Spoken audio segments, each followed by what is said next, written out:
Right, okay, are we all here? And Sean.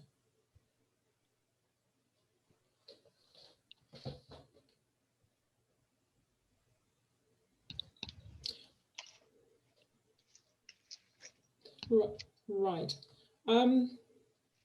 We've got quite a few participants and it is 6 o'clock, so I think we'll start. So welcome everybody. Good evening. My name is Cordella Bart-Stewart.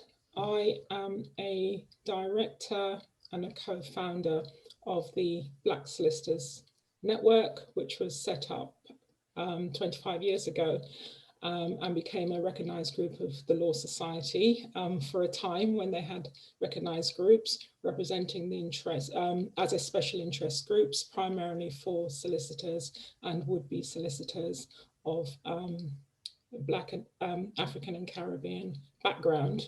However, the membership of BSN from the outset has always been an inclusive one. It has never been restricted by ethnicity.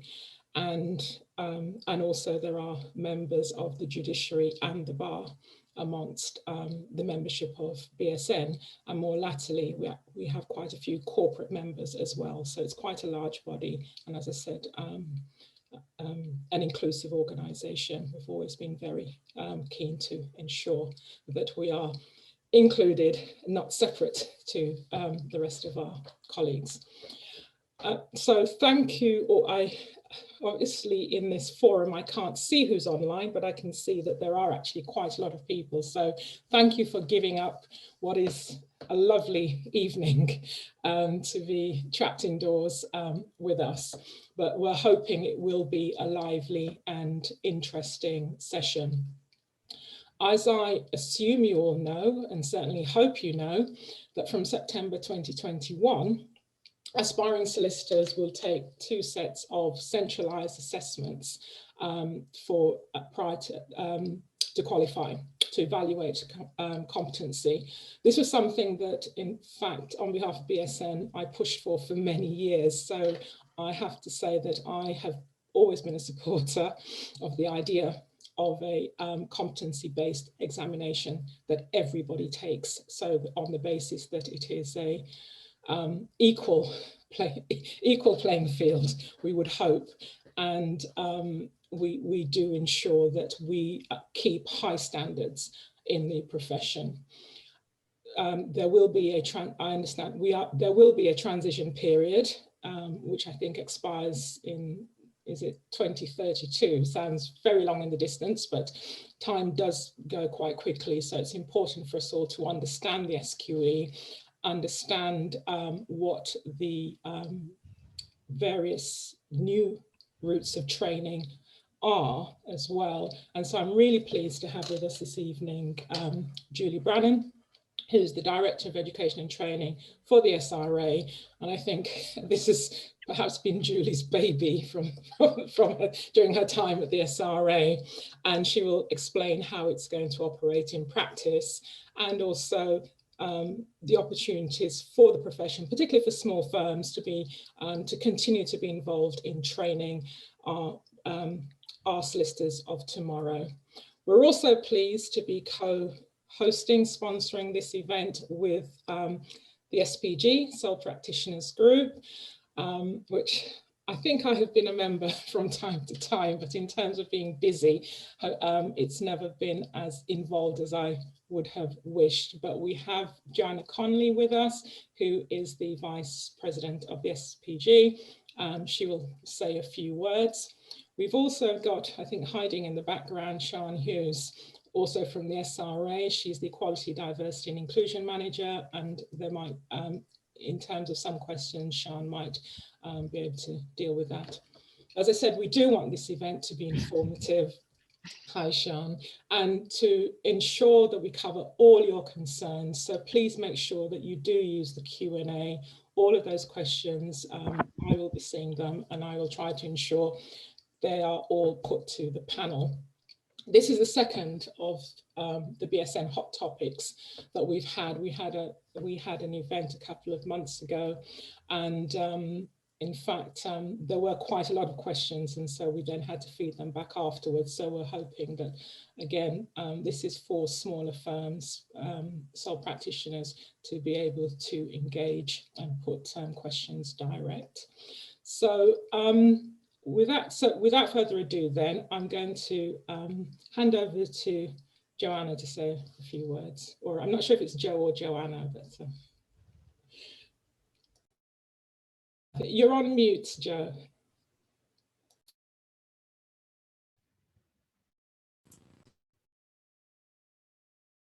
No, you came off and you went back on. All right. It keeps going back on. No, we can hear you now. Oh, right. I was just saying Jo because Joanna's awfully formal, isn't it? So I'm usually known as Jo, so that's okay. Everyone can hear me now? Yes? Oh, good. The SPG are very pleased to be co-hosting this event with the SRA. And I'm very pleased to be here representing the SPG.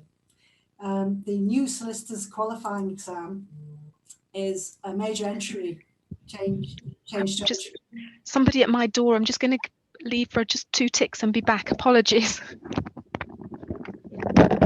Okay. Is a major change to entry into the legal profession. It's a difficult balancing act of the need to maintain the already high standard, but at the same time providing opportunities to attract new talent to the profession by increasing pathways into the professional qualification. As with any change, there'll inevitably going to be teething problems. I think it's important, therefore, that the SRA and the profession identify at an early stage and adapt quickly where necessary, where any of these problems are identified. But the SPG are confident that properly implemented and managed, the new SQE, as it's going to be known, should be of great benefit to the consumer and also the profession. And I would like to hand back now to Cordelia. Thank you. I'm hoping that I can sort of see Julie's door, so I was hoping that she will be back. Yes, here she is.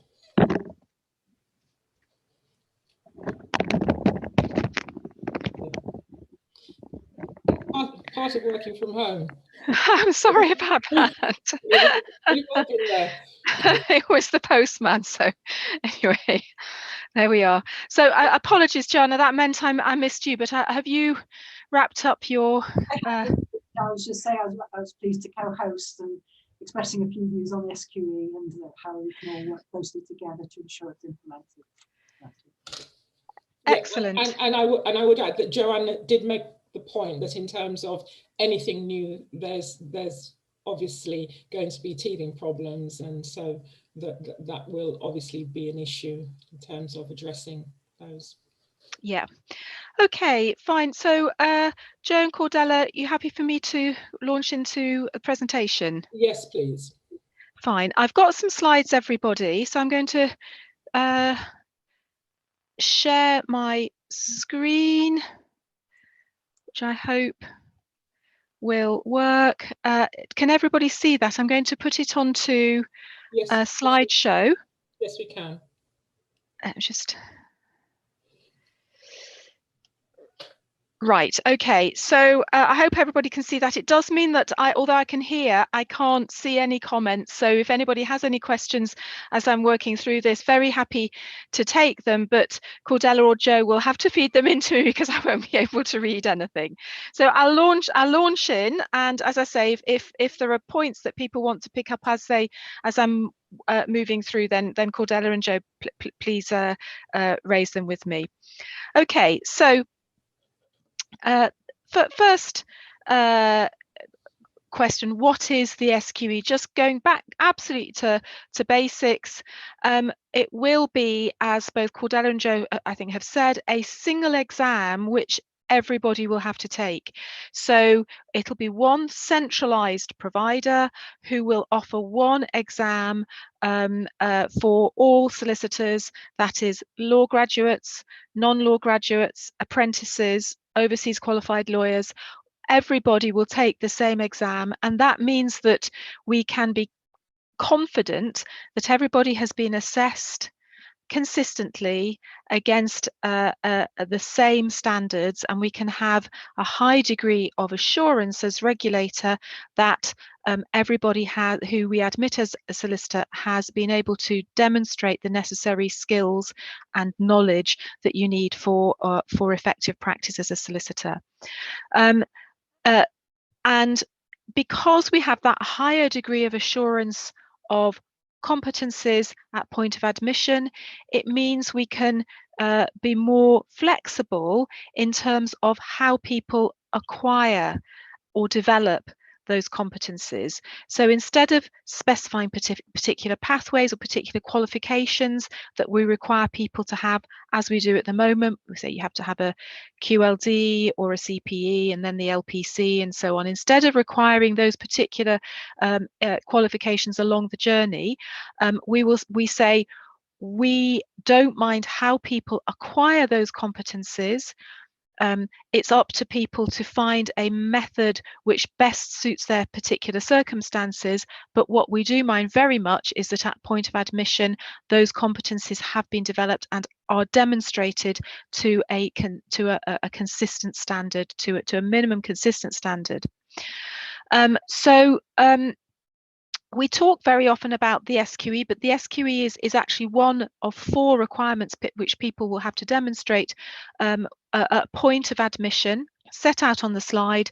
Everybody will have to have a degree or equivalent qualification or experience. People will have to pass the 2 parts of the SQE, SQE1 and SQE2.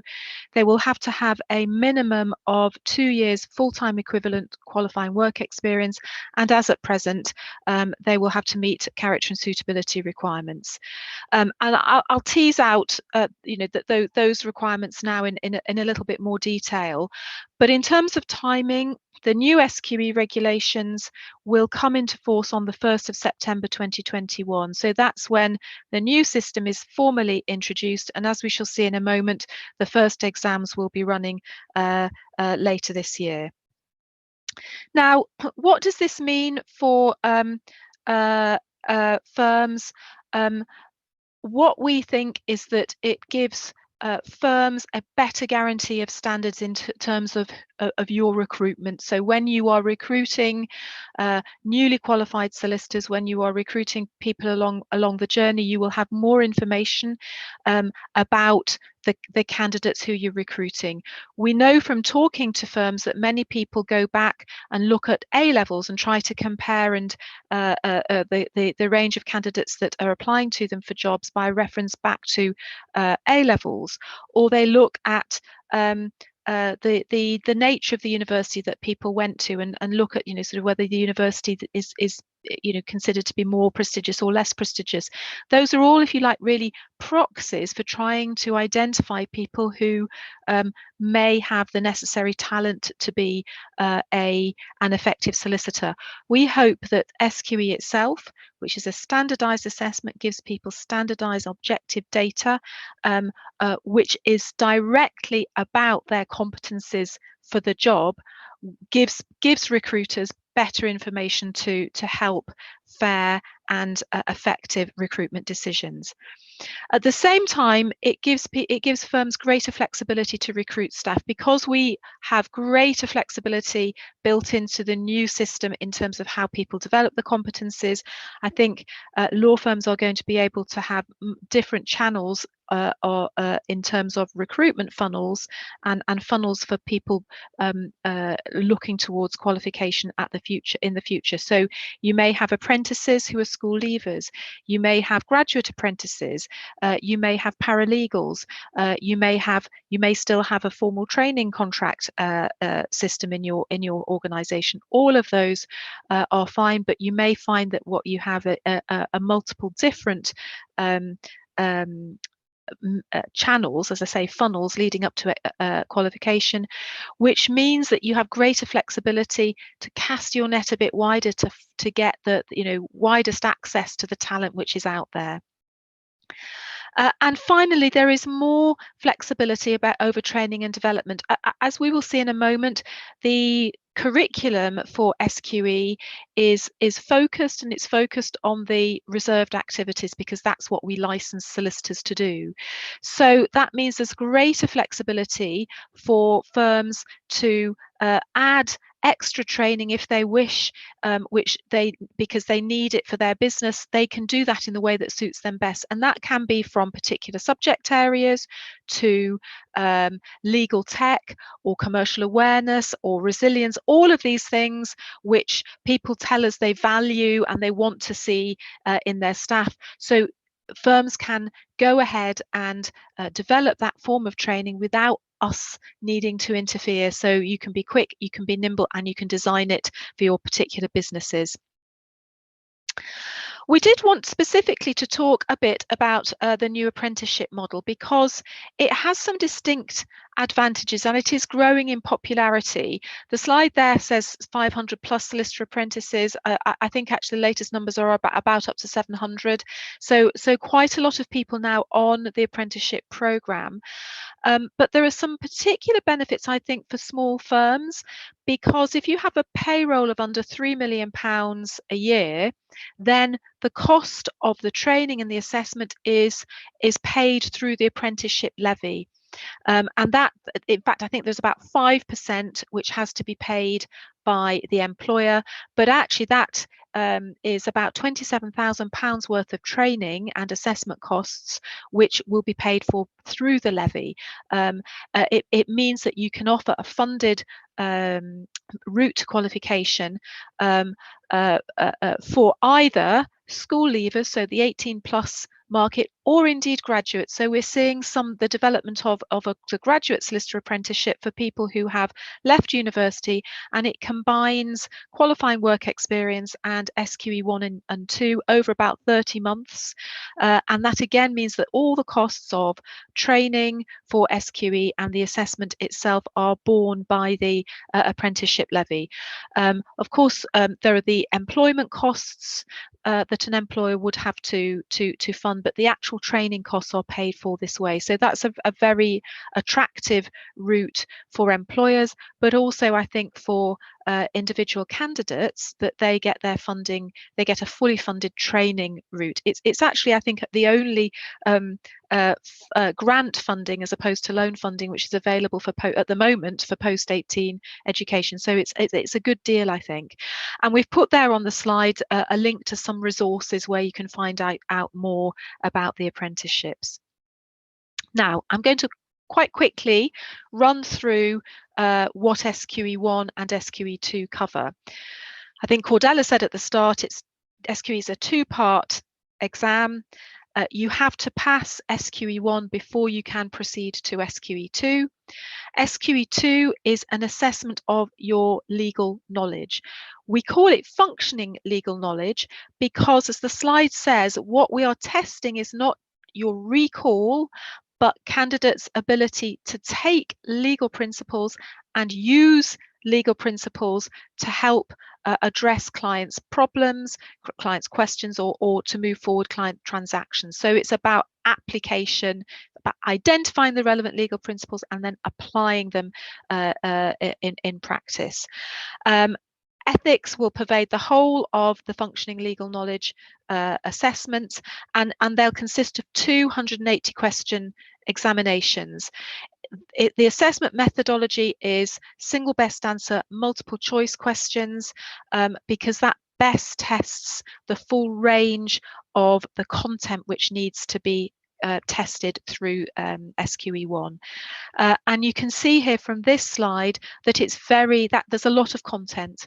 It covers, if I can summarize it this way, all the foundations of legal knowledge which are required to be taught at the moment through a qualifying law degree or through the CPE, and it also covers the core subjects which at the moment are taught through the LPC.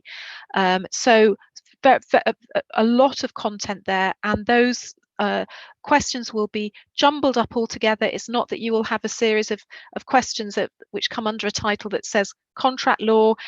they'll all be jumbled up together. So the first challenge for the candidate is to say, well, what sort of question is this about? What is this about? Is it a question about contract? Is it a question about business law and practice? What is it about? And so to characterize the nature of the problem, work out what are the relevant legal principles and apply them to the scenario. That's the way that the SQE1 will work.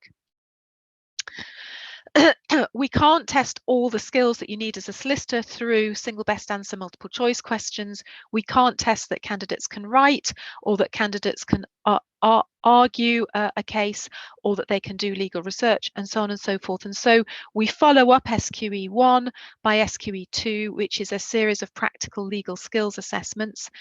In total, there'll be 16 tests. That is 12 written tests and 4 oral tests, and they will simulate the sort of tasks that are carried out by a solicitor in practice. And so, for example, there'll be a client interview where you'll be expected to take to question a client, elicit the relevant information, and give preliminary legal advice. So the test will assess both your skill in doing that and your legal knowledge, and it'll be 50-50, it'll be weighted 50-50 between skills and application of legal knowledge. Because of course, if you write a letter of advice to a client, if it's beautifully written but the law is wrong, that is not a competent letter. So that's why we assess both of those equally. And again, unflagged ethical questions throughout the whole of those 16 assessments.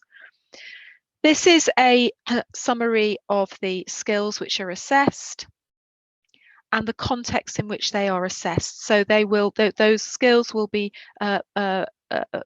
run across those contexts, and everybody will take the same set of 16 assessments for SQE2.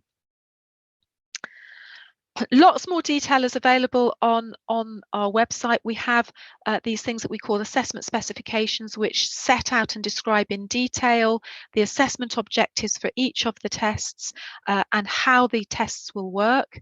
We've got some sample questions, and you can find all of that on the website.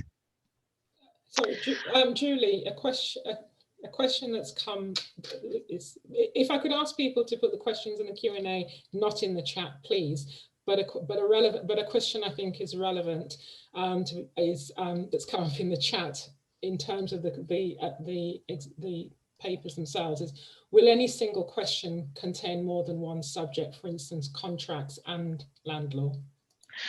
We characterize each as one subject. So the way that it works is that we would intend to assess one at a time, but of course a contract question can come up in the context of a purchase and sale of a house. So if there is a little bit of integration between the practice area and the academic topic. As I say, you know, it might be a contract question, but it might be set in the context of a purchase and sale of land. So good question. Let me move on to this slide, which is really about the practical considerations. So we will start off with 2 exam sittings a year initially, and that will mean 2 of SQE1 and 2 of SQE2, and 3 attempts in 6 years is what people will be able to do. So you have 1 first go and 2 resits. So that's what you're entitled to do. If, for example, you pass the first of the functioning legal knowledge assessments, but you fail the second, you can bank what you have passed and then just resit the second. But you have to get through everything in 6 years. If at the end of 6 years you haven't passed everything, then the slate is wiped clean. And if you still wish to persist in you know, you're determined to qualify as a solicitor, you have to go back to the beginning and start all over again. The SQE1 and SQE2 written tests will take place in Pearson VUE test centres around the UK, very, very widely available. It's where I think the driving theory test happens. So they will happen in the UK and internationally. But for the SQE2 oral skills, because we want to take care to standardise the experience for candidates, they will be available in 3 centres in Cardiff, London and Manchester. And I set out there the cost of SQE, so you can see roughly £1,500 for SQE1 and a little under £2,500 for SQE2. Remember that the cost of the training courses is on top of that. That's the assessment cost. Now, the first SQE1 sitting will be this coming November, so 8th. It'll be 2 parts, SQE1 on the 8th and FLK1 on the 8th and the Functioning Legal Knowledge 2 on the 11th of November. And the first SQE2 sitting is in April. I think those dates are on our website, but there are a number of different dates for that, so do have a look there. A quick word about qualified lawyers. As I said at the start, people who are qualified as lawyers either in this jurisdiction in England and Wales or abroad can qualify as solicitors of England and Wales through the SQE. And that means demonstrably, again, we are applying the same standard to everybody. What we mean by qualified lawyers are people with practice rights.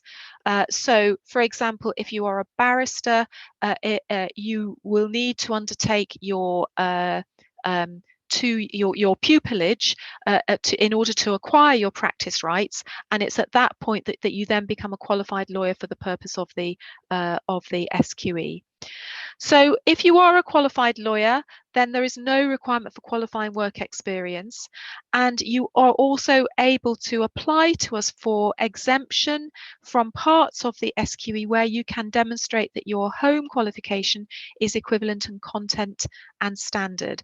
And we've already gone through some of this for some jurisdictions. So, for example, if you're qualified as a solicitor of the Republic of Ireland or of Northern Ireland, we've assessed Irish and Northern Irish law and the topics that are covered in those jurisdictions qualifications, and they are equivalent to the SQE, so Irish and Northern Irish solicitors can come straight through.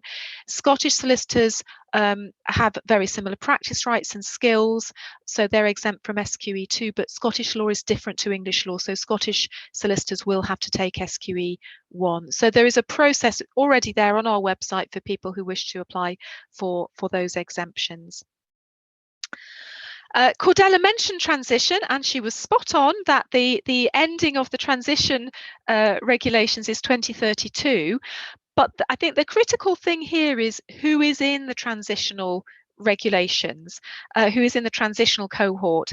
And the first point here is that if you have started down the existing route, and we summarise that by September 2021, then you have a choice to finish through completing your LPC and your period of recognised training, or to take the SQE.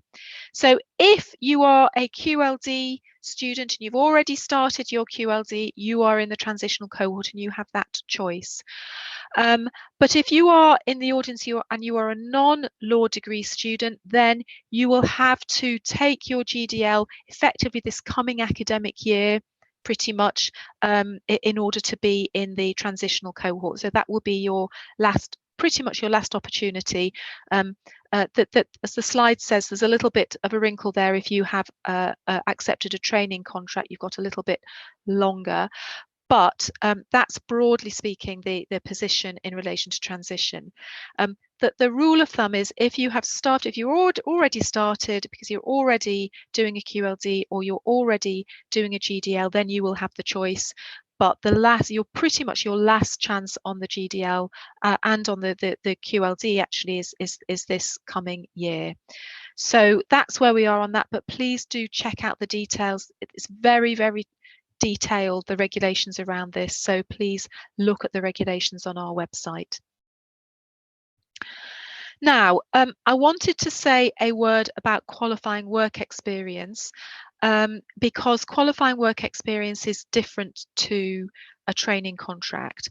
We wanted to change the arrangements in relation to training contracts because we had a number of concerns about the current training contract process. First of all, we were mindful that some people get stuck. They've got all their exams, they've passed everything, but they can't get a training contract and they get stuck at that point.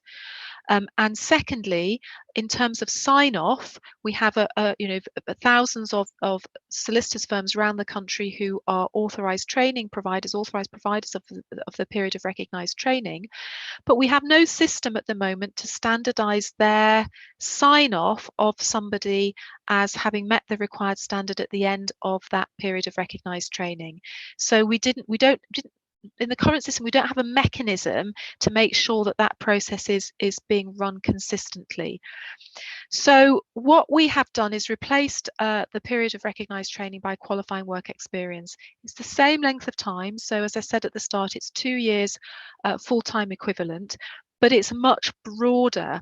So it's the first point here on the slide says it's any experience of providing legal services which enables an individual to develop some or all of the competencies set out in the Statement of Solicitor Competence. It can be obtained in this country or abroad. It doesn't have to be in an organisation we regulate.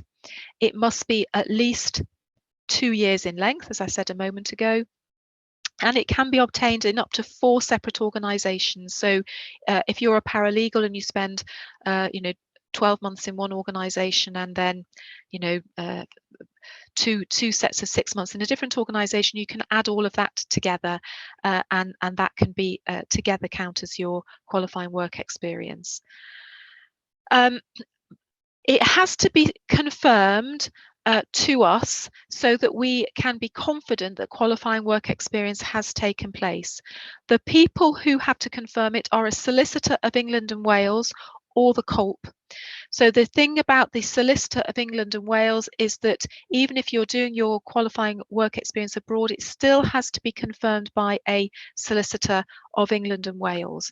And that person is most likely to be within the organisation. They don't need to hold a practicing certificate, but they do need to be on the roll. But it can be the person who confirms QWE can be somebody working outside the organisation where the placement took place.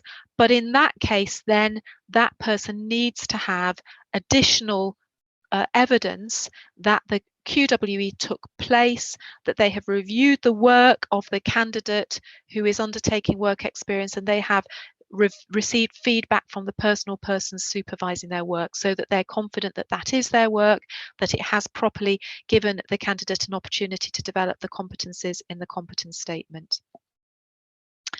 Now, something which is really important about QWE is that unlike the period of recognised training, we are not asking the solicitor who signs it off, who confirms it to us, to make an assessment of competence. So in signing off QWE, the solicitor is not saying this person has met the required standard. We will check that through SQE1 and SQE2.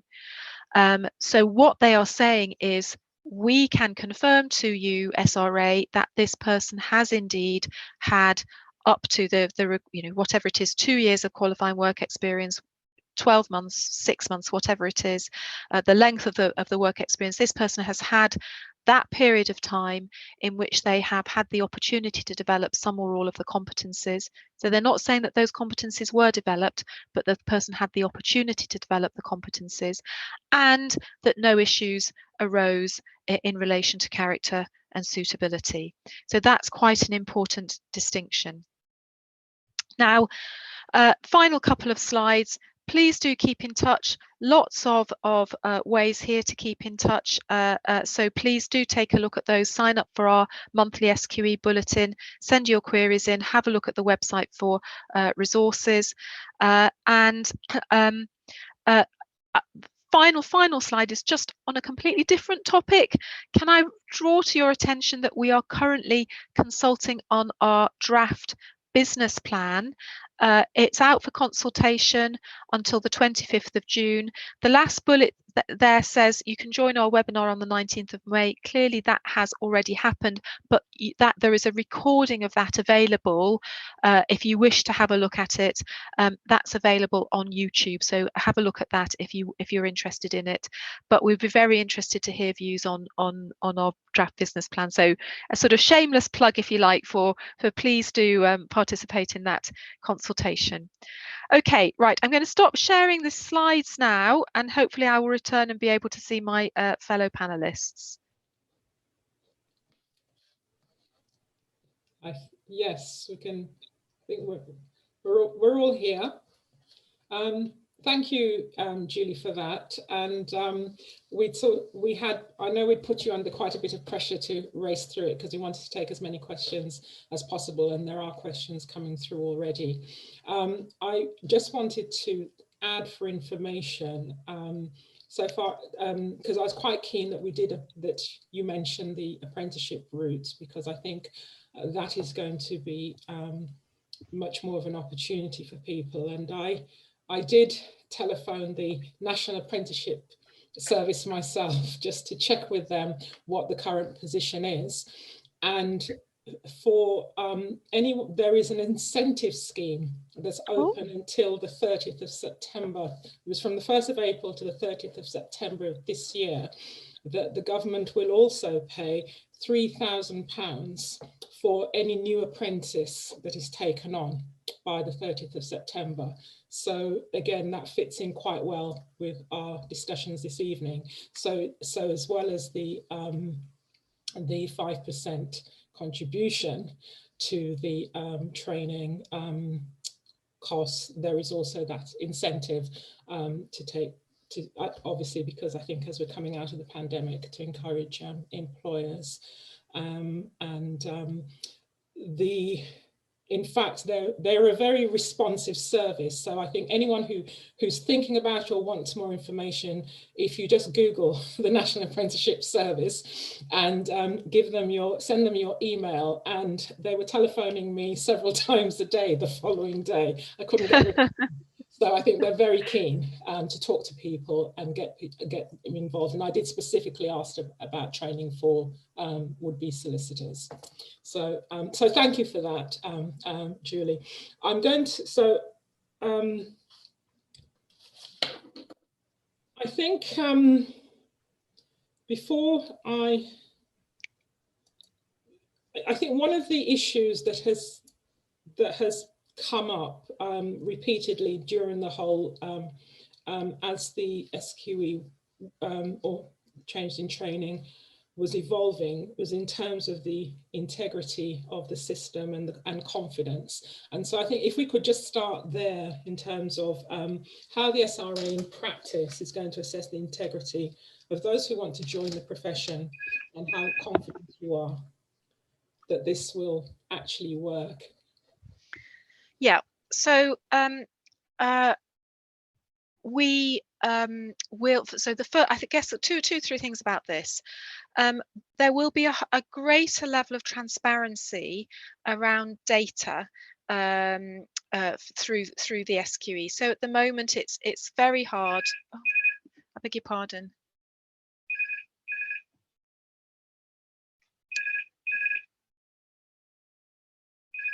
I beg your pardon. Just can you just bear with me a second? No, it's gone off. So I'm sorry. I had my doorbell that rung. Now I've had a phone that's rung. So I'm sorry about this. Okay, so you were asking about the integrity of the assessment. First of all, there'll be a greater degree of transparency. So we will be able to publish information about pass rates, the distribution of marks, pass rates by different characteristics, personal characteristics of the candidates. So there'll be greater transparency. We have appointed somebody to be what we call an independent reviewer. So this is somebody who will be reviewing Kaplan as the assessment provider, and ourselves, our own quality assurance work, and who will publish an annual report around this, so that he can make recommendations, but give an insight to stakeholders about his views about whether this is a well-run assessment or whether there are issues that he's identified. He was appointed about 2 years ago, and he's already been involved in the piloting of the SQE, and he published reports on the pilot of SQE1 and the pilot of SQE2.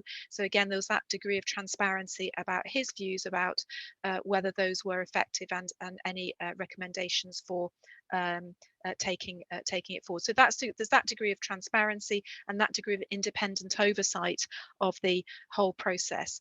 And as I mentioned, we at the SRA, Kaplan will have their own internal quality assurance processes around SQE, and then we will act as external quality assurers as well. So there will be, the necessary lines of quality assurance, internal quality assurance, external quality assurance around the exam, so we can be confident in relation to that, the overall quality of the assessment. And as I say, what I will expect is that we will be publishing information around the SQE, bringing together the views of the independent reviewer and the data that we see coming through the SQE, so there is that transparency about how it's running and what the data is, the performance data on the SQE.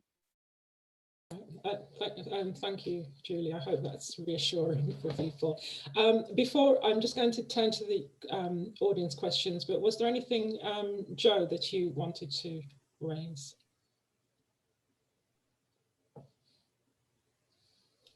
You're on mute.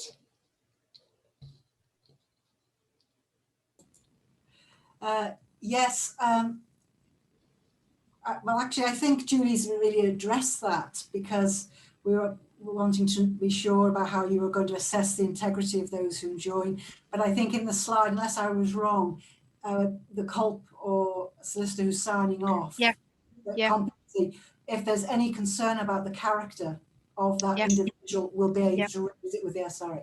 That's fine. Absolutely right. Yes. So really, really important question, Joe. Can I just say, so obviously critically important for us to be confident that the people who we are admitting know their duties under the code of conduct, can act ethically, and that nobody has identified any concerns. So ethics will be assessed. Those questions will pervade SQE1 and SQE2, so we'll be testing candidates' knowledge of the code of conduct and the rules of professional conduct. There will be that confirmation that will be required to be made by the person confirming qualifying work experience, but also there will continue to be the character and suitability test. So everybody will have to be to go through the character and suitability exercise at point of admission, which is unchanged compared with where we are at the moment. And at the moment, just to mention, people coming through the LPC route, for example, if they have an issue, a historic issue that they're worried about, they don't know whether that might prevent them being admitted as a solicitor, can approach us and say, is this an issue, or should I, is this likely to stop me being admitted as a solicitor, and get an early indication of whether there is an issue there, and that system will continue under SQE, so that there's that people can find out at an early stage before they commit to training or assessment whether there is a problem in relation to character and suitability. The other issue that the committee were raising was whether there could be clarity on the exemptions for not having a degree. What type of work experience would be expected to be suitable for that? Yep. So there are some. If you don't have a degree, you may have an equivalent qualification. So, for example, you may be a qualified accountant without a degree, and then we will assess that. And there are a set of criteria on our website about how we will assess that. Work experience can also be equivalent to a degree, but that's we would assess on a case-by-case basis. Actually, we already do it because there is already a graduate route through, but that will then be assessed by our authorization team on a case-by-case basis. But I think the first thing to say is to have a look at the criteria which are on our website. Thank you. Yeah, I think I was admitted many years ago, but did the old Solicitors finals. But the idea of not having a law degree doesn't make me faint, because at that time they still had 5 years articles. Whereas I think you didn't even need A levels, you just needed five O levels at that point. So, and there are some very good lawyers around who qualified from then. There's a couple of so far as BSN is concerned, and with the members who are often from smaller firms,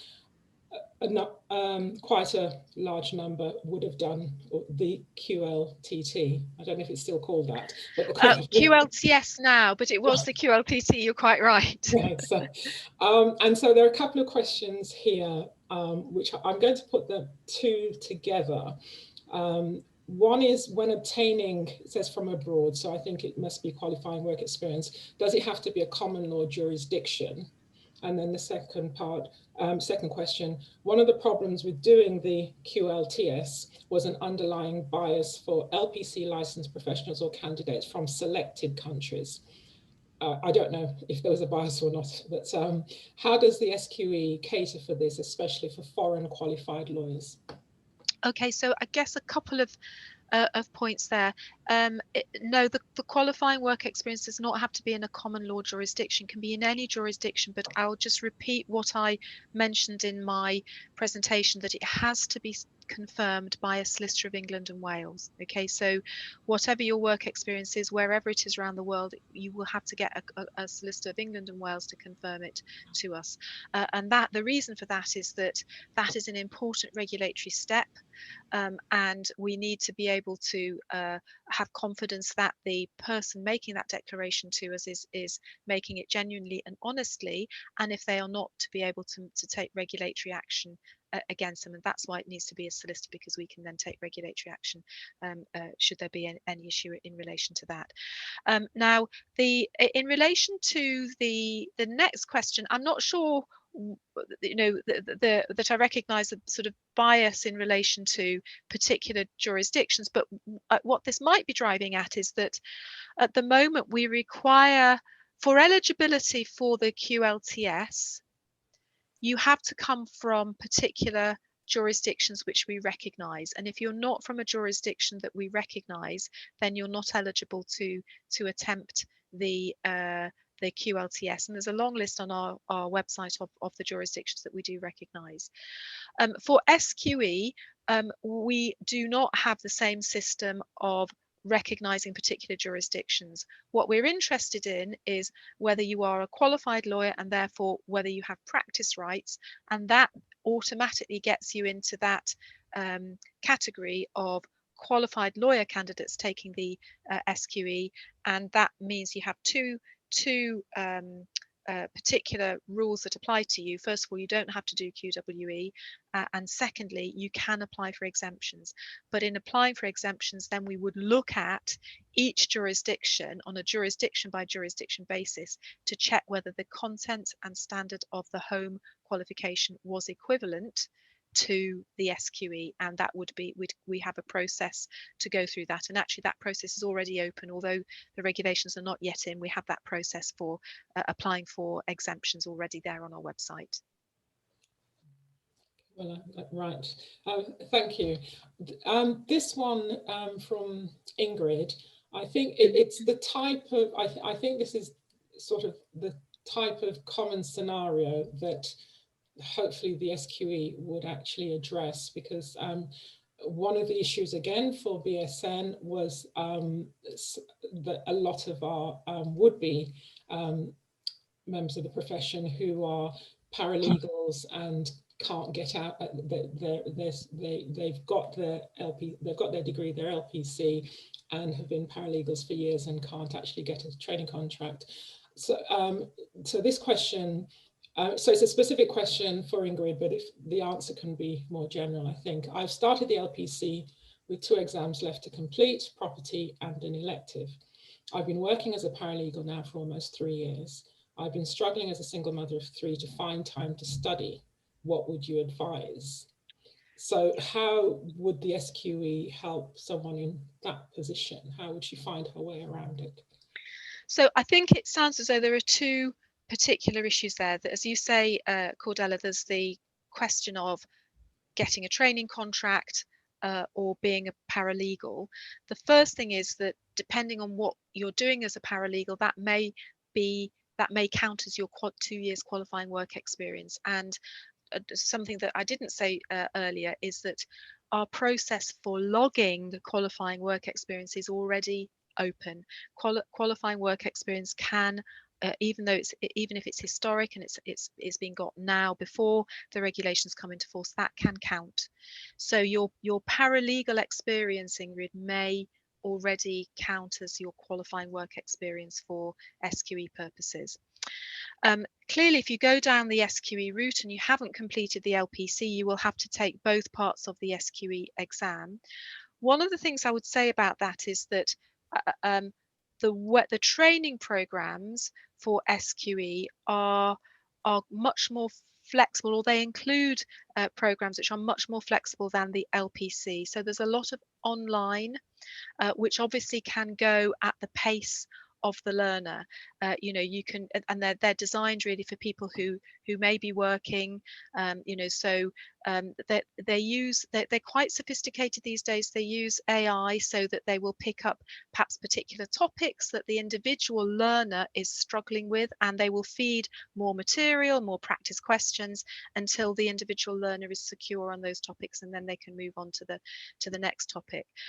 So that may help too in terms of greater flexibility, both in terms of timing and in terms of going at the learner's own pace and identifying the learner's particular learning needs and supporting those. So, but you will have to, if you go down the SQE route, you will have to take both SQE1 and SQE2. I guess the final thing just to say there is that a lot of the learning that you will have undertaken on the LPC and on your qualifying law degree will be the same topics that would be assessed on the SQE.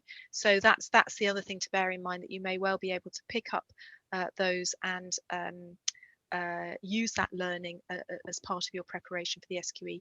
Have a look at the sample questions on the website for SQE1 and SQE2, and that will give you a sense of the sort of questions to expect on the SQE and how well prepared you feel for them at the moment based on the qualifications you already have, or the extent to which you think you might benefit from some additional training. Thank you. Right, I'm going to put two more questions together from two different people, but again, I think I think together they address this issue of flexibility. So the question is, can it be voluntary? I assume that means the work experience rather than voluntary. And it says quality of work, but completed as a volunteer. And then the question another question is, the person has asked, can I just clarify there's no requirement to incorporate a litigation seat equivalent within any QWE as there was within a training contract?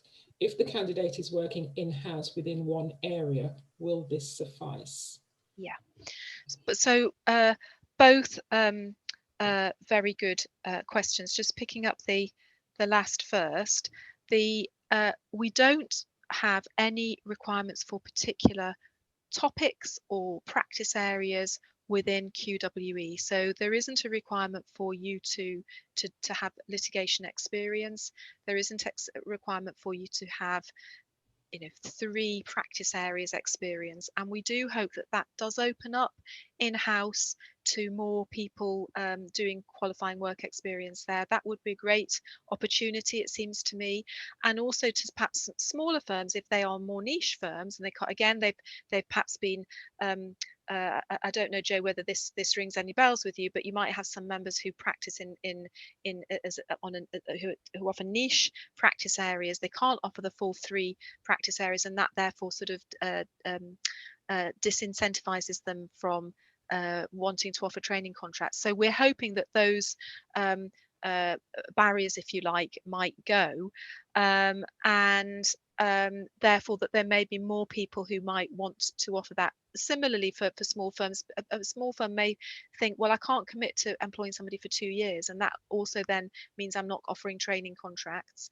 Actually, in QWE, because that's not a requirement for 2 years, you know, even if you might think, well, I am going to need somebody for 6 months, I can see I'm going to have a busy 6 months ahead of me, you can offer somebody 6 months of paralegal experience, and that can go into your pot for QWE. So we're hoping that there is this sort of expansion of opportunities where people can train. So there are no requirements in relation to QWE. What I would say is, remember that SQE2 will assess your skills across contentious and non-contentious. So when it comes to the assessment, you will have to take an advocacy assessment, for example, and that's because all solicitors have rights of audience, and we need to check when we're licensed solicitors that they're competent to do that. So, but it may be that you want to get there to SQE2 is at point. It's the standard of the assessment is day one solicitor, not day one of a training contract, which is what the LPC standard is. So you have to get to that day one solicitor standard to pass. You can do that through a combination of work experience, because you know you learn generally, regardless of the area, the practice area, you learn by, you know, watching an experienced solicitor engage with a client, write letters of advice, do their job. You sort of, you know, you absorb how a professional, an experienced professional operates. But you may want to top that up with SQE training that teaches how those skills and competence apply across the range of practice areas in which SQE2 is assessed. So it's that sort of combination. And I'm sorry, Cordella, it was a long answer that I gave, and I can't remember now what the first question was. I think. Oh, I know, with voluntary work. Yes, I was going to say voluntary work. Yeah, it's come back to me. Yeah, and and in fact, you answered your question. Yes, so it can be voluntary work. Yeah. Right. I'll try to. There are quite a lot of questions coming through, and some of they are complex, and so I think I was trying to see what I could put together, but I think this one is starting from Claire. Could you tell us a little more about the training courses for the SQE and how they will be provided? Options for completing part-time or at the beginning or end of completing the QWE, etc. I think that's a whole evening's, but if you could. I'll just give a few pointers there. Yeah. First of all, we have a list of training providers on our website. So that might be a good starting point, you know, so you can go and rummage around there and see who's there and see the range of courses that they're providing. My experience is that some are doing online courses, and I talked about those a moment ago. Others are doing more traditional face-to-face courses. So there's that sort of, the mode of delivery is one thing to look at. The other thing to look at is that is the content. So the content varies quite a bit. Some are very focused on SQE. Others add extra things in. So they might add extra legal topics, or they might add in things like business awareness or legal tech, you know, extra really good and useful things to know, but not what we assess through the SQE. And the final thing that I would say is have a look at the prices. The price, oh, actually, I want to say two things. The price range varies tremendously. I think at one end I've seen a course provider offering a course for about £3,000, which covers both SQE1 and SQE2, up to I think about £16,000 offered by a different provider. But of course, that's a bigger course covering more content. And the final thing I would say is that some of these are just courses provided by private providers. Others are full degree programs. So I think the £16,000 course is a full master's degree program. So, you know, you might want to think about, is it important to you to get a degree, to get a further degree? Of course, that gives access to student loan funding. Or is it more important for you to get through SQE, through focused training? And a lot of the private providers are offering commercial bank loans to fund the cost of their training as well. So there are those funding options 2. Thank you. There are two questions here about exemptions. One is for people who have started the LPC or done the first part of the QLTS, are they exempt from part of the SQE examination? Yeah. The second, will there be exemptions if one did a law degree in the UK, but trained in a jurisdiction not in the SRA recognised jurisdiction?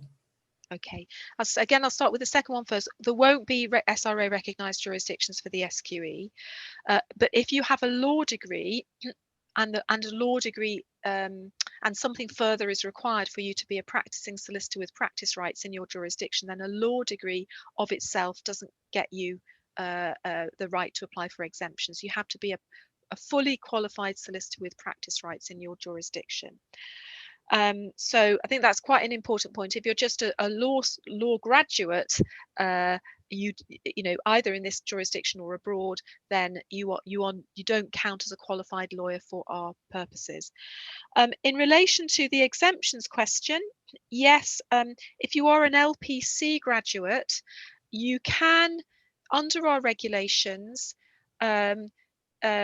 go down, it's the equivalent means route at the moment in our LPC regulations, and normally what you have to do is if you get stuck and you can't get a period of recognised training, you can say, I'm working as a paralegal, it's equivalent to a training contract, and here's the evidence that shows it, and you can apply for admission based on the fact that your paralegaling experience is equivalent to a training contract. So you can go through that route. But as an alternative to that, you can say, I'm doing a QWE, but if you are going to rely on QWE, you also have to pass SQE2. Okay, so there's that route through. So you can take just SQE2 and rely on your paralegaling experience. But bear in mind that actually that may not be the best route for you, given that you may in any event be able to claim your paralegaling experience as equivalent to a training contract and go down the equivalent means route anyway. So that's the first thing. And then I had a question about QLTS exemptions. If you have taken the multiple choice test in the QLTS which I think is happening in July, that's the last sitting of the multiple choice test, then you are in the transitional cohort for the QLTS. And yes, you still have to take your QLTS OSCE, your skills exercise assessment, and you can, for a limited period of time, take either the OSCE, the QLTS OSCE, or you can take SQE2. So I think you've got another 2 years to take the OSCE and another 3 years to take the SQE2. All really complicated stuff. I'll repeat myself. Take a look, it's all on our website. I was going to say, I'll pretend that I know what OSCE is, but I beg your pardon. Yes, the skills assessment. Sorry, Cordella, to use that jargon. But for the attendees, I think I'll just say that the event is being recorded, and so it will be available for people to study at their leisure. Right. A straightforward question: will the SQE be a pass-fail system, or will there be a score? So I think people just want to ask a bit more about how it's then marked. Yeah, it is pass-fail, but people will get their individual score, and so employers can contextualise that. We will publish the distribution of marks in an assessment by quintile. So I think that's helpful for candidates as well to see how their score compares with the whole body of candidates. Interesting one. What happens if the LPC was taken 12 years or more ago and one has done a paralegal work in between? What would be the route in such a So case? you are in the transitional cohort. We don't say, you know, if you did an LPC 12 years ago, it's too long. But what I would suggest to you is that you may want to look, first of all, particularly if you've done paralegaling since, at the equivalent means route under the existing regulations. So that's definitely worth thinking about. Have a look at that. You may find that you've got sufficient paralegaling experience to put in evidence to us. You have to compile a portfolio and so on, but you can put in evidence to us to demonstrate that it's equivalent to a period of recognised training. Right, so I'm going back to some earlier questions. I'm not sure if the questions or comments are the next two, but as this is Oliver Charles, as someone who teaches the current LPC, I'm mindful that what you describe provides no incentive to undertake a pure law degree. This is fine, but in doing so, the new system does not address the methodologies of legal analysis that are inherent within legal degree course studies. Will this not result in a diminishing of the inbuilt skills that we solicitors in fact take for granted? Well, we could have required everybody to do a law degree.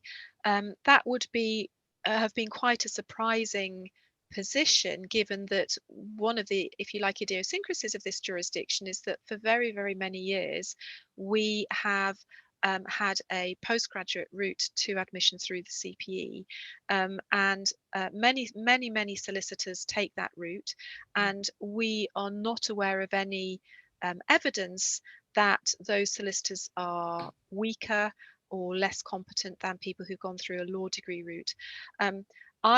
I do think that there are many benefits from taking a law degree. I think the in-depth study of law is a great thing to do. So I think there's the many benefits, intrinsic benefits, if I can put it like that, of doing a law degree, no doubt. But I think it would have been I think we would have had no evidence, and it would have been a strange change for us all of a sudden to require everybody to do a law degree when that has not been the system, and we have no evidence of a problem in not having that as the system at the moment. If you're a SILEX chartered lawyer, apart from the QWE, will there be any other exemption to the SQE portion? So as the questioner rightly says, SILEX lawyers with practice rights obviously count as a qualified lawyer in the for our purposes. So they will be exempt from qualifying work experience. However, if they are qualified in a particular practice area, then their qualification won't correspond to the breadth of the SQE, so that wouldn't entitle them to that full range of exemptions. So, for example, if they're a SILEX conveyancing practitioner, obviously they have much more specialist qualifications, and it doesn't cover the full range of the SQE. So know that wouldn't be good enough to count for an exemption. So it's not that dissimilar, I guess, to the current position, which is that SILEX practitioners don't have to do training contract, but they do have to take the LPC. So similarly, SILEX practitioners, again, if they've just got those narrow qualifications in particular practice areas, we would expect them to take the SQE. We seem to be getting more and more questions about foreign practice, people who are qualified in other jurisdictions. So this one I'm not sure if you can answer, but I'll ask it anyway. How does the visa work for international students willing to take the SQE? Would I be granted a visa like the LPC currently? Will I also be eligible for the 2-year post-study visa currently offered to international students? So I have to say, Cordella, I'm not sure that I can answer that question. I think obviously the government website and I suppose that would be the Home Office website. Yeah, is it UK visa and UK visas, yes, UK immigration? visas, Yeah, UKVI. And then another question. I'm a practicing lawyer in another jurisdiction, completed my Qlts 1 in 2017. Am I exempted from doing SQE 1? Yes, so you completed your Qlts 1, so you're in the transitional cohort for the Qlts. So you should crack on if you want to get through the Qlts. You have 2 years to take your Qlts 2, or the OSCE, the skills assessment for Qlts purposes, and then 3 years, I think, for just to take SQE 2. But please just double check those dates on the website.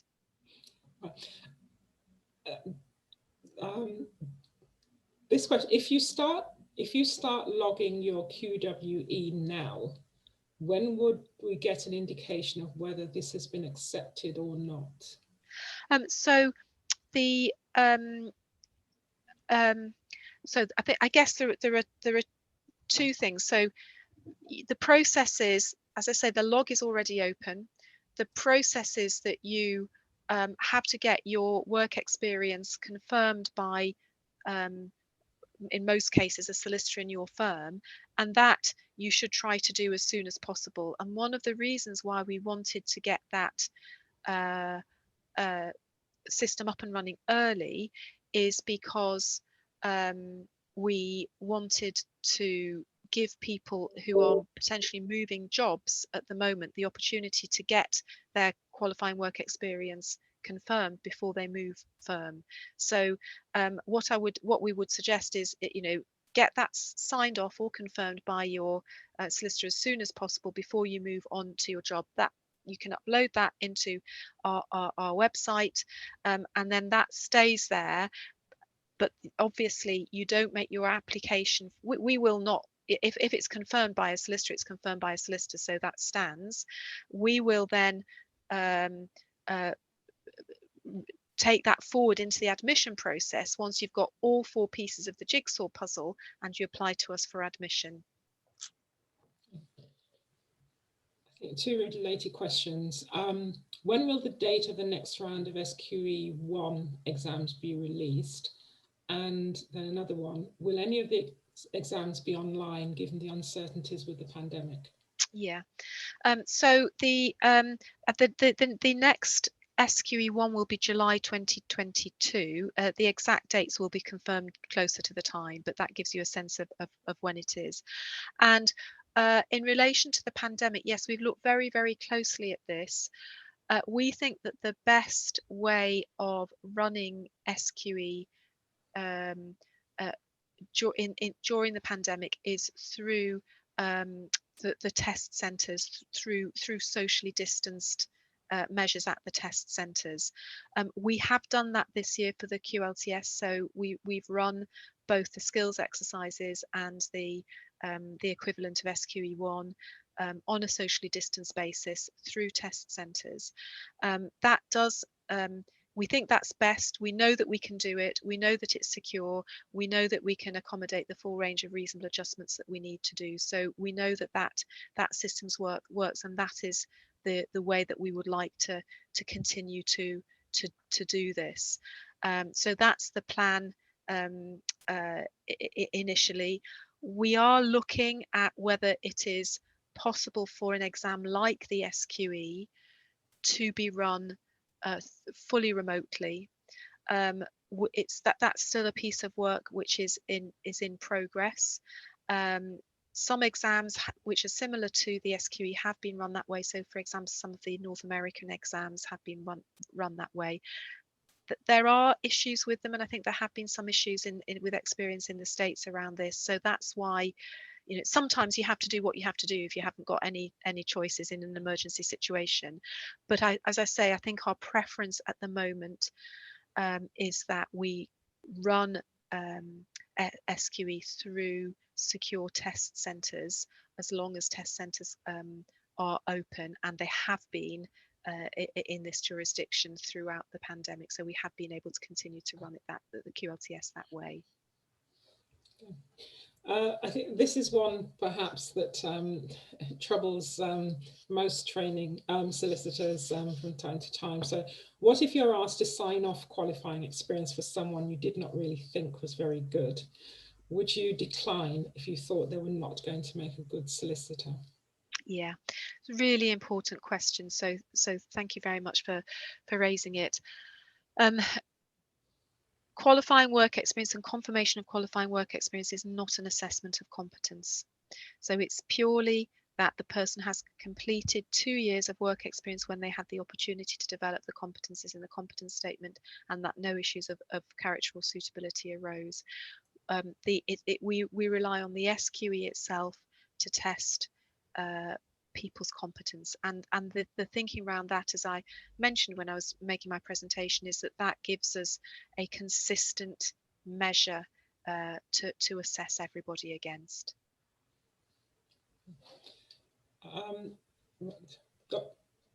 Again, I think this perhaps is part comment and may have been covered, but is the SQE designed to increase access to the profession? If so, does that mean course provider fees should be lower than they have been with the LPC? Yeah, some great questions coming through. Yes, we do hope that course fees are lower under SQE, and actually early indications are, obviously the market is very young at the moment, but the early indications are that there should be some cheaper routes through to admission. As I said, SQE fees are about 3,900 and something pounds in total, and there are some trainers out there who are offering very competitively priced training, as low as £3,000. So that is quite a bit cheaper than the LPC, which can cost up to sort of £18,000. So yes, we do hope that some of these barriers around cost and the training contract bottleneck can be resolved through the SQE, can be helped through the SQE, but we have to, of course, what we also have to do is make sure that we maintain professional standards. Being a competent solicitor is a difficult job. And we have to make sure that people have demonstrated the right skills and knowledge to be admitted. So high standards, of course, but some of the sort of extraneous barriers we hope that we manage to address through the new system. Thank you. Thank you, Julie. I think we have covered all the questions. So unless there, I know people were putting things in the chat, but quite a few things in the chat, but I'm not able to read them. So can I pick up one question, Cordella, if I may, from the chat? It's from Newfields admin, who asks about once a solicitor signs off qualifying work experience, does the worker immediately become a qualified solicitor? And the answer to that question is that, as I say, that's one of the 4 requirements in the jigsaw puzzle. So once they've signed off qualifying work experience, then they can put that tick in the box. But the next thing they have to do is they have to also pass SQE1 and SQE2. They have to demonstrate that they've got a degree or equivalent experience or qualification, and they have to go through the character and suitability test. Once all of those 4 elements are met, then the candidate can apply for admission and go through admission. Thank you. Was there anything else that you saw, Jude? Because I just went to click on and they've all disappeared. Newfields also asked, what evidence, if any, do we need to retain as part of the sign-off process, and will firms be audited? It's quite an important question, really. Yeah, so what we expect is that the person signing off has properly considered whether they have evidence that somebody did, for example, do 2 years work with them, and that throughout that time the work that they were doing did give them the opportunity to develop some or all of the competencies, and that no issues of character suitability apply. So that's the sort of evidence that somebody who is making that determination would need to have in order to make that determination. It doesn't mean to say that they need to individually have supervised the person who they're signing off. They may be able to rely on the firm's systems and processes, but they will need to make sure that they can assure themselves that they know that the person has met the requirements. And I think that it would be a very sensible thing just to have a record of that evidence. We don't specify what form that record might be. Should an issue should an issue at any point in the future arise, then you've got that comfort. I don't think we would be going out actively checking that unless there was a concern that had been raised with us. But I think it's very wise to have that. It's also wise to have that because, you know, the candidate, you know, you may decide that actually the person didn't have the requisite experience, and then you've got the evidence to justify to the candidate as well why you reach that conclusion. Just a quick supplementary on that. If you're signing off as a solicitor, Yes. let's say for argument's sake, done 6 months with you. Yes. How do you certify the remaining 18 months? So you don't. So you can only. Yes. Yes. That answered that one. Right, I found where the chat is hidden. The Q&A was blocking the chat, so I'm picking up one from here, which is because it's about the transition, so I think it is important.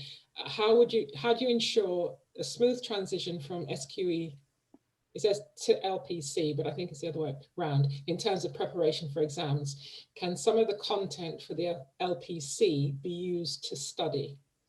Yeah, so the first thing is obviously that, as we said before, if you have passed the LPC, you don't have to take the SQE. So you've got a number of options through the LPC. You may go off and get a training contract. You may go off and get a paralegal job and then apply to us for that to be recognised as a training contract through the equivalent means process. You may go off and do qualifying work experience and SQE2. So you've got those options really which are open to you.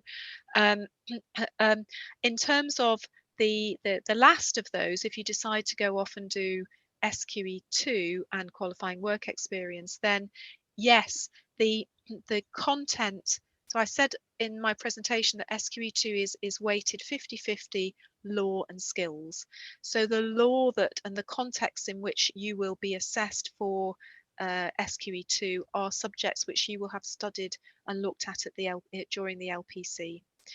And the other thing that I would say is that the skills are also LPC skills, so they're advocacy, interviewing, etc.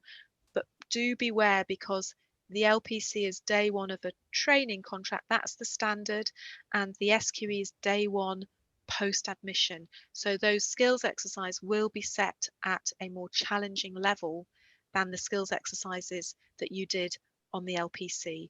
That doesn't mean to say that you know, those skills exercises on the LPC won't stand you in good stead, but you will need to build on those. And you may, if you've already been doing some practice, some work in practice, find that you know, your practical experience has already helped you develop those skills. I'm not sure if this has been covered, but so it's again from the chat box, so I'll just pose it again. Are there any limitations appertaining to when the QWE commences? For instance, would it matter whether the work experience was gained before any attempts at the SQE? Yeah, so the answer is no. It's we've tried to keep this as flexible as possible, so that's why you can already start logging your QWE now, even though obviously nobody's yet taken the SQE1 or SQE2, or you can do your SQE1 and SQE2 and then do qualifying work experience. So it's up to you to work out what suits your particular circumstances best. What I would say is I do think that a good period of good quality work experience can really help. You know, you understand what it really means to be a solicitor, how experienced practitioners engage with clients, and that will really help you, I think, in your SQE2. But it's not a requirement, even though I think it's probably a sensible thing to get under your belt. Right. Well, thank you, Julie. It's, I don't know about you, but it's getting very, very warm now. And we've just got 5 minutes left. So I think you'll be forgiven if we did wrap up now. So I really want to thank the participants. There have been some really good questions and really helpful. I hope they have found it helpful as well. As I said, this event is going to be, it has been recorded, and we will be posting out the link for that, and it'll also be on BSN's going out on social media and should imagine SPG will do the same as well for their members. Again, I think it's always useful for us to engage with our regulator, and so really grateful for the opportunity for our members to be able to engage in a more intimate environment than we would normally have. I mean, I think if there are any further questions that people do have, do send them through to us, to BSN, and we'll forward them through and try to get answers for you. Otherwise, I want to say thank you for everyone who's logged in tonight. Hope you all have a good evening. Particularly thank Julie, Sian and Joe, and also our admin operations director in the background, Eva. Thank you, Eva, as well, for giving up your evening and helping us to put on another good event, I think. Thank you all. Thank you very much, everybody, and for those great questions, and thanks to Cordella and Joe too for the opportunity. Okay. Very interesting. Thank you, Eva. We can leave. I think we can.